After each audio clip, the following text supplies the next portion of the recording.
Era fácil ser dictador, pero muy difícil saber gobernar. Esta fue la equivocación de Samuel cuando prefirió elegir al gran guerrero Saúl como rey y resultó un fracaso. Por eso Yahvé eligió a David para gobernar, el último de la familia de Jesé.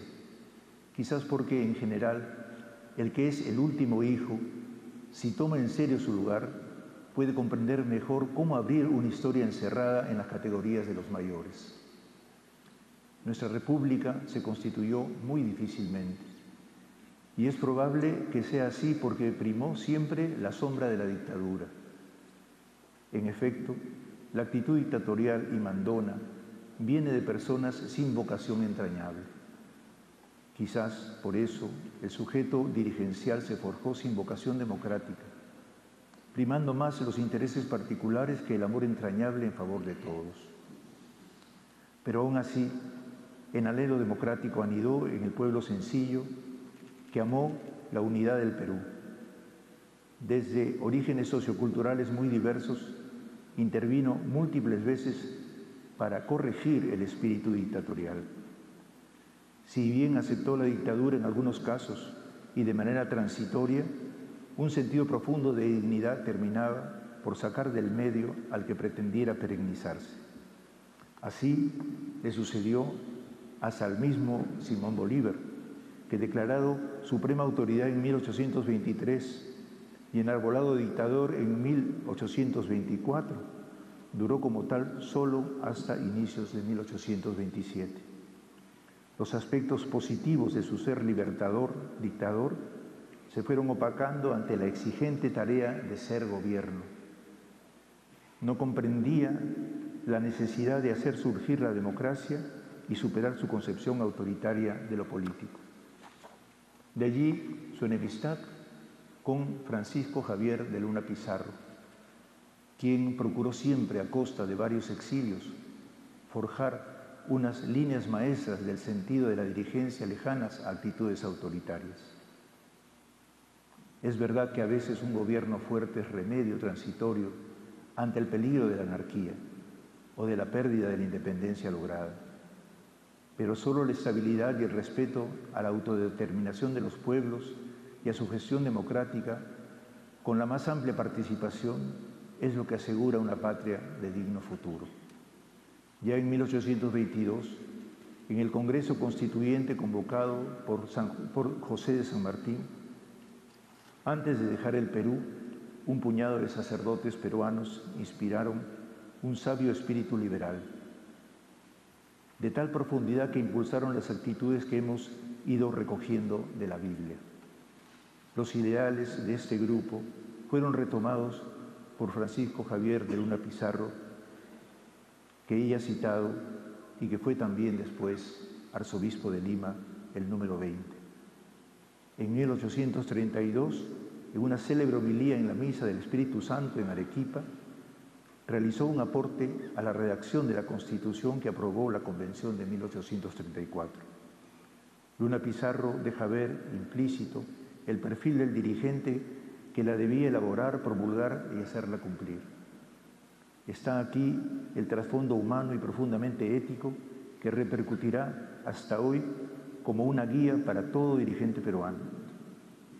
Cito: garantizar la propiedad del pudiente y la exigencia del pobre, los gozos del industrioso, la libertad y la seguridad de todos, hacer reinar la tranquilidad sin opresión, la libertad sin licencia, la justicia sin crueldad. Un gobierno firme sin ser peligroso, dándole movimiento rápido y fijando los términos de su actividad, rodeando al Ejecutivo de una autoridad y dignidad respetada en el exterior, sin que inspire alarmas a la libertad. Una función de legislar que no se reduzca a una mera aplicación de teorías contenidas en tratados de derecho público, que no se reduzca a una ley inventada en vez revelada por la preexistente condición moral y política del Estado, que no se reduzca a una ley dictada sin haber conocido y apreciado las necesidades de la nación que son las cuerdas que el legislador debe tocar para obtener armonía, que no se reduzca a una ley hecha sin la debida madurez, que puede hacer el infortunio de un pueblo. La extensión del derecho electoral, se preguntaba, ¿debe concederse solo a los que sepan apreciarlo o a los que tengan propiedad? Y decía Francisco Javier de Luna Pizarro, muchas personas en un país como el nuestro están sumidas en la miseria y en la ignorancia. Esas personas se hallan, con todo, en posesión de ese derecho del que no convendría de grado ser desposeídos. Y cito textualmente también a Luna Pizarro, cuando indirectamente muestra el perfil del dirigente. No hay constitución alguna que sea un talismán que lleve consigo la felicidad. Las mejores formas de gobierno se corrompen con seres envilecidos. Compongan la convención los hombres y las mujeres experimentados. Empero, ¿acaso no se han encontrado en todos los tiempos sabios bastante cobardes como para sostener las más odiosas máximas del despotismo? Así es cuando al saber no acompaña la probidad.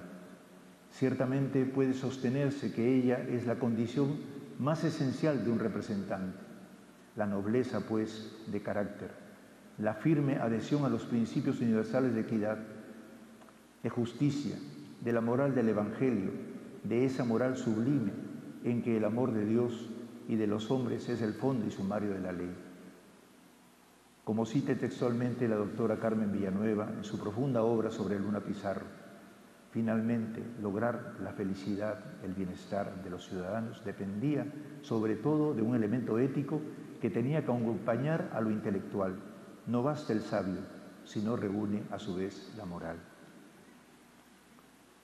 Refiriéndonos al Evangelio que hemos leído entonces, nos dice que María, madre del Rey, ya encinta de Jesús y formando parte de una dinastía derrotada pero digna, se levantó después de escuchar al ángel y corrió a atender a Isabel, su prima, una anciana parturienta.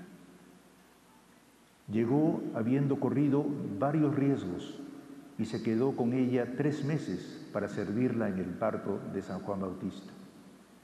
Gracias a su madre Jesús aprendía desde el vientre, desde la entraña, la alegría de servir a los más débiles. Hoy un pueblo nos interpela, nos habla, incluso nos exige y nos grita por sus derechos y cuestiona nuestros comportamientos distorsionados. Nuestro pueblo peruano nos llama a levantarnos para ir corriendo a ayudarlo, renunciando a diferentes ambiciones y costumbres injustas. Cuando lo hace, no todos lo sabemos comprender adecuadamente. Pensamos demasiado rápido que lo que hay es una sedición. En la mayoría de los casos son justos reclamos, como la necesidad de amparo ante la extorsión y el asesinato vil.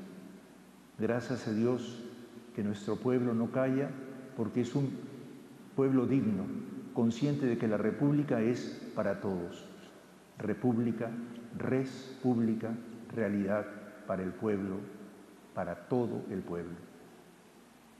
Y porque desde esos movimientos que surgen por todos lados se va generando un nuevo consenso nacional. La anarquía no es resultado de los justos reclamos de la población, sino de las acciones de dirigencias que han ido eliminando su vocación de servicio y tomando decisiones sin justicia, ni equidad, ni moral. No contribuyamos a que surja la anarquía. Hagamos una autocrítica todos, incluso la dirigencia eclesial. Reconozcamos que una amplia capa de dirigencia nacional vive a espaldas de la mayoría y solo ve su propio interés. Nuestro pueblo percibe que son pocos los que actúan por vocación de servicio, como María, y percibe claramente que el espíritu mafioso se ha apoderado de nuestros corazones, dejándose llevar por la malsana tendencia mundial de la indiferencia egoísta y tiránica, que pretende apoderarse del mundo, prescindiendo de los humildes y los pobres, considerándolos población sobrante. Apreciamos el despertar popular. No intentemos manipularlo. Dejémonos regenerar por el Espíritu humanizador y por el Espíritu de Dios que mora en nuestra condición de ser hijos de este pueblo nacido de las entrañas misericordiosas de nuestras madres, que muchas veces olvidamos y que es lo único que nos convierte en hermanos iguales los unos de los otros. Un deseo incontenible de humanidad está brotando en el mundo ante la brutalidad guerreriza de los más poderosos, que sin compasión matan de hambre a poblaciones enteras y no se dan cuenta de que no son dioses. Creyéndose absolutos, solo muestran su fragilidad, que se ahonda cuando no afrontan las grandes heridas que llevan dentro de sí y por tanto no pueden percibir su vocación.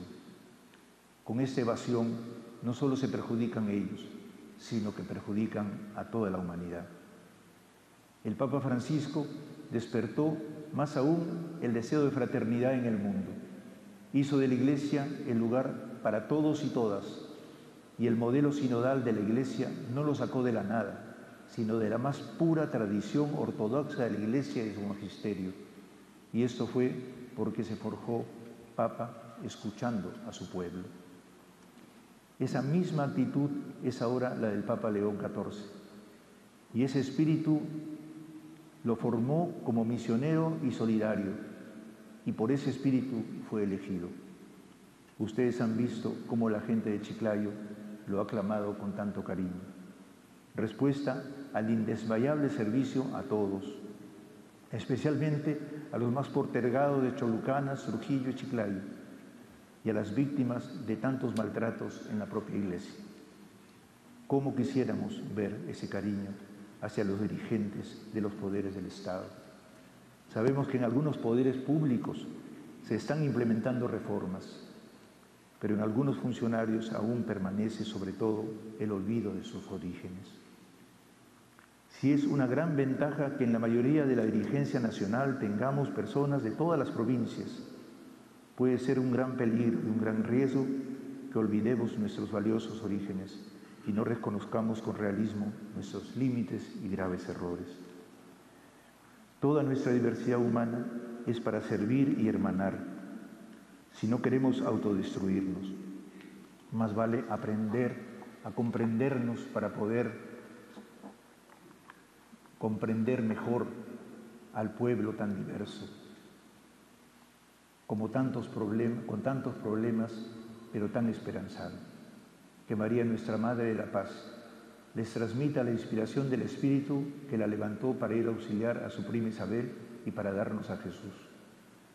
Hoy nuestro pueblo es también nuestro primo que necesita ayuda y la debe tener de nosotros, especialmente de los que tenemos la misión de ejercer una dirección que responda a sus necesidades, problemas y exigencias mayores.